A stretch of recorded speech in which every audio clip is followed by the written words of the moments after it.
Welcome, good afternoon, good evening.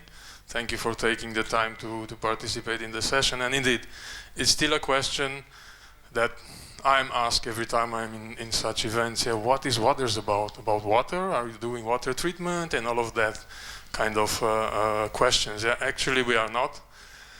We are in the business of specialty measurement, yeah, in the space of liquid chromatography and mass spectrometry, which are words even for me difficult to pronounce and understand.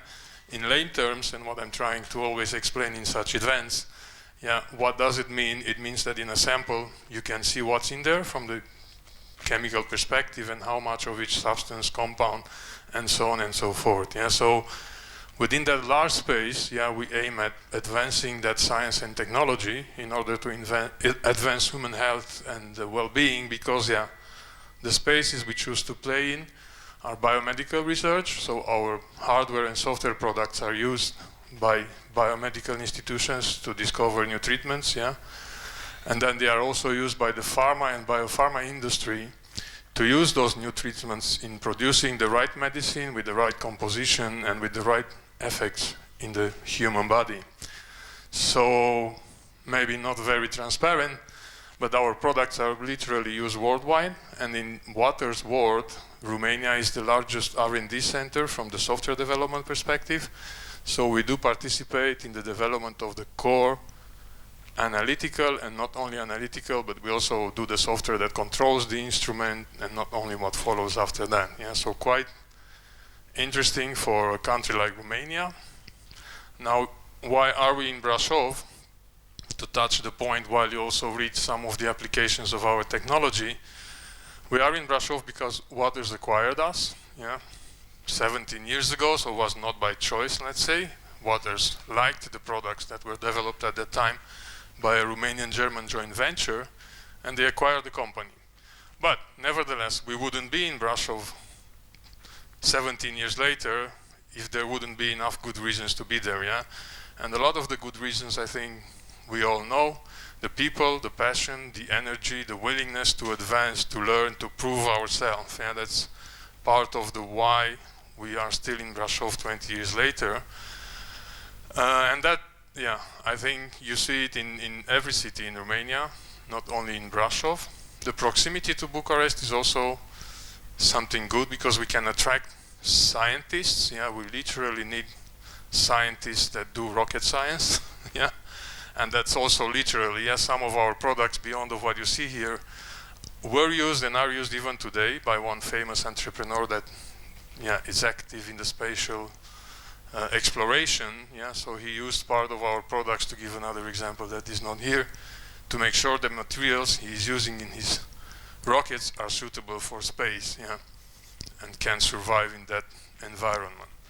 And yeah, being in Brasov, it helps that you have Bucharest in proximity, because then we can get easier access to people that have a background in analytical chemistry, which is the scientific foundation of what we do product-wise, both hardware and software. Other reasons why we are there, yeah. As I said, this is an industry that relies heavily on knowledge. And for that type of knowledge to be useful, you need years and years of accumulation. I gave an example earlier to some of our partners. An employee for us to be properly productive needs like 5 years to spend in the space. And you all know in our industry how easy it is to maintain somebody for 5 years before he or she becomes fully productive. Yeah? So people in Brasov seem to be, from my perspective, a bit above the average from that patience perspective, and they are willing to invest in themselves for longer periods of time. It comes with high satisfaction as well, yeah, because yes, you are really dealing with things that change people's life. There is a new drug and medicine discovered, and somewhere on the chain, you were part of it, yeah, by working on those highly complex products, yeah, so that it's also an advantage the company has. What are the challenges? Yeah, because we have challenges as well. Challenges are becoming bigger and bigger as well in the same space, retaining people, because for us, even after 10 years, there are still things to be learned, there are still things to be explored. So our challenge is a bit a niche challenge the same way as our domain is how do we keep people in our organization for more than 10 years, because that's when they really flourish. After 10 years you can start to innovate in this space and come up with breakthrough discoveries in algorithms and many other things. Yeah, so that's a major challenge for us. I would say we are quite good at it, we get better at it. Just to give you an example, and I've been in the industry where the standard is 20 to 30% attrition rate. We do like 6%, 5, 6%, 7%. When it gets to 7%, we start to be worried, which is, yeah, I think an exception from the norm. And how we do that, I think we do that by paying proper attention to people.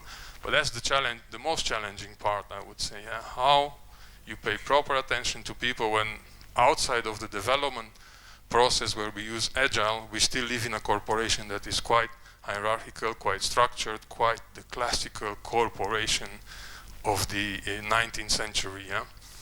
So that requires a lot of investment in people, otherwise we will have serious challenges. Yeah? That means proper training programs, yeah, that means support for our engineers to master not only the technical realm, which is very, very difficult, but master also the dialogue with other entities, because we are not alone. We rarely develop products only in Romania. Just to give you a glimpse of those products, I'll skip to the last slide. Those three main areas are our areas, and in each one we develop something in Brasov. The first one there, Empower, which is a chromatography data system. 70% of the development of this, and is the flagship of the company, sales-wise, happens in Brasov. New Genesis, which you see there, laboratory management software. The entire development happens in Brasov. We only do product management outside of the country, sales and marketing and those type of activities. And then from the third space, mass spectrometry, Unify, which is the future of the company, a new platform, which is both on-premise and cloud in terms of technology. It's where the company invested massively in the past 15 years. And even this fact, yeah, that this platform is 15 years into the development and it's still considered the future, shows you how complex the space is. Yeah. Now, yeah, coming back to challenges, some of those challenges I think are also not unique to Brasov, but unique to Romania.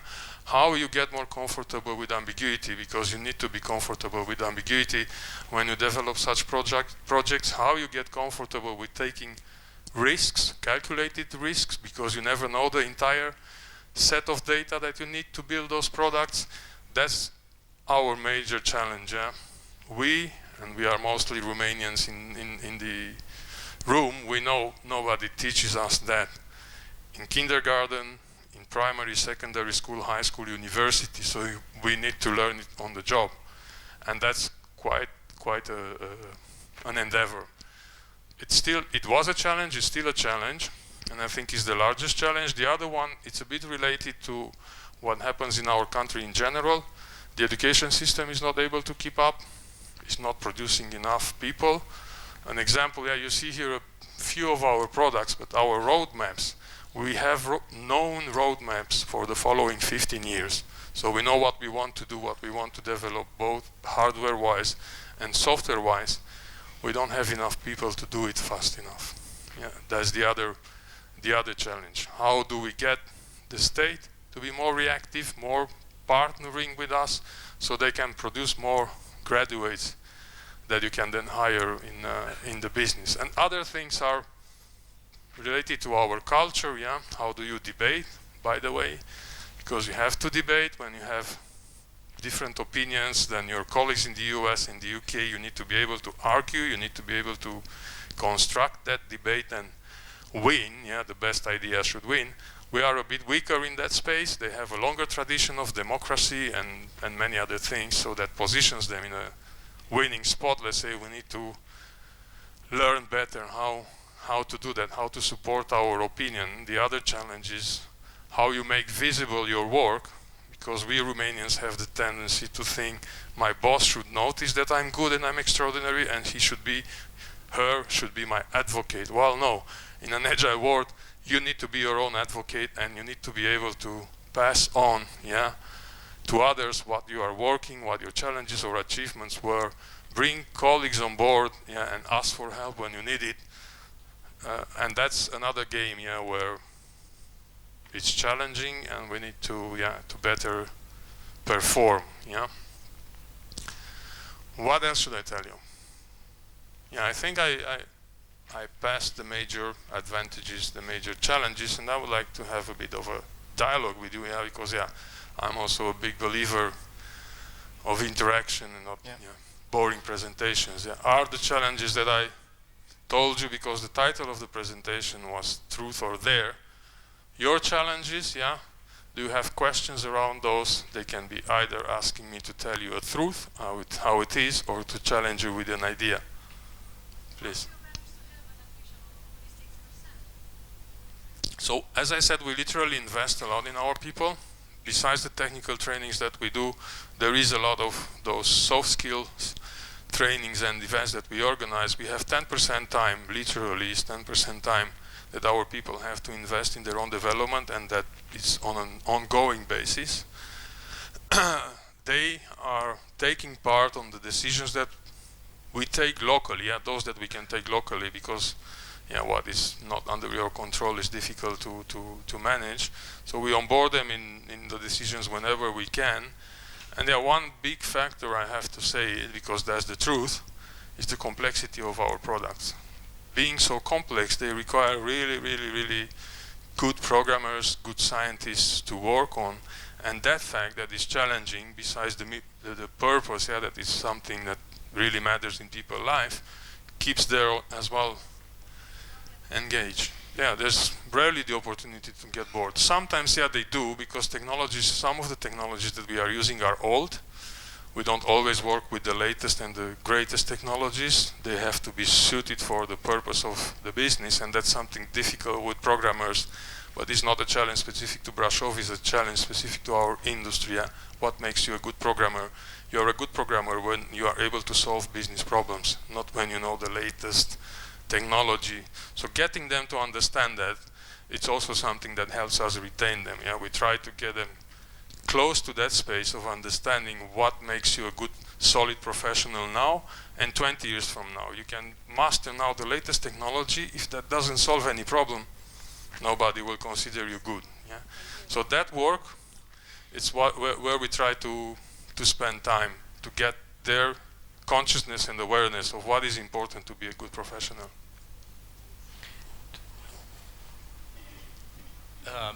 You're very skilled, highly skilled researchers. How many other options do they have in Romania? If we talk about chemistry, they do have choices. We mainly attract talent from other industries, not from the software development space. Yes, the environment is not as, let's say, rewarding, yeah, because they usually come from a plant where they do something like, I don't know, paint. They produce paint, or they produce drugs and medicine, yeah, and it's not as engaging as IT, yeah, where you have time to play ping pong. It's not that much of the creative work, yeah. So they come from a lab, yeah, like a pharma lab, where they have to run analysis the whole day long. Yeah, there's no time to reflect. There's no time to step back, think what you are doing, what you want to change and improve. And then when they are coming in this more creative environment, yeah. That for them it's more appealing. But there is, yeah, I mean, not in the same space. In the same space, I think we are quite unique, yeah? Combining analytical chemistry and software development, and having also not only software but hardware involved. Yeah? We have an entire floor of equipment in this space, yeah, like you see those things here. So it's an entire floor, 2,000 square meters of only that, which is used for testing purposes, and that for a scientist is nirvana. They can play around with that equipment that is worth sometimes millions. Yeah. Do you think Brasov is really a third level city? Well, the third tier categorization is not something that makes me happy as well. I think we should stop making that categorization. Yeah. It doesn't serve any purpose for Iași, Cluj, Timișoara for that sake, and I worked in all of those cities, and so I can do a comparison, a really comparison based on my own observations. Yeah, I think we should stop making that. There is one, as everywhere, one exception from the rule, Bucharest, because of its massive, massive, massive size, yeah, it's on a league of on its own. But everything else, I think in terms of human resources quality, yeah, there's no differentiation, just the volumes. But that should not then get us into this categorization of first tier, second or third tier cities. They are let's say that we made it for the competition. Business locations. So we made it for the competition, so you want to go higher, higher, higher until you reach Bucharest, then it size, you know. Yeah. All right. So thank you very much, Gabriel. Actually, I had two questions, but they were stolen by the colleagues, so I had no additional questions for you. Anyway, very impressive results for sure in an IT, in a software company, to keep a nutrition rate at under 7% is really a challenge, considering also the space where you are operating in Brasov, so together with other big players. Yeah, I think it's a good achievement. It's not only my colleagues' contribution, it's a longer time exercise. 2015 we were massively challenged in that space and we recovered quite quickly. It was a year for us when we reached double-digit attrition, and that was a huge, huge problem, going around 10 and more than 10. Yeah, okay. Thank you. Thank you very much. Thanks.